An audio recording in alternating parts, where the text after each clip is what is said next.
My son thinks he's running a secret, illegal operation from his bedroom. He locks the door, he speaks in code, but here's the truth. I've been his biggest customer for 6 months.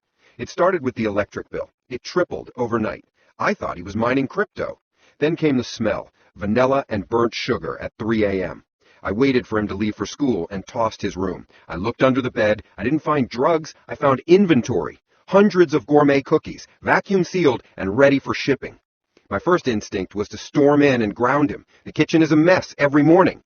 But I paused. I went to my laptop. I searched the logo on the bags. There it was, an Instagram page with 50,000 followers, the Midnight Baker. He was sold out every week. He wasn't being rebellious. He was building an empire. I realized if I confronted him now, I'd crush his spirit. So I decided to play the long game. I became a ghost. I created a fake account called Cookie Monster 88. I started buying out his stock so he'd feel successful. When I noticed he was low on supplies, I accidentally bought bulk chocolate chips and left them on the counter, claiming they were on sale. When he needed to make deliveries, I offered to drive him to the library. I was actually driving him to his drop-off points. I was his supply chain manager, and he had absolutely no clue.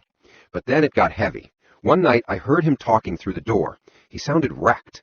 I listened close. He was on the phone with a friend, whispering, "My dad's going to kill me if he finds out. He wants me to be an engineer, not a baker. I'm living a lie." It broke my heart. He wasn't hiding because he was sneaky. He was hiding because he was scared of me. He thought he was a disappointment. I knew I had to end the charade. The next Saturday was his first physical pop-up shop at the local market.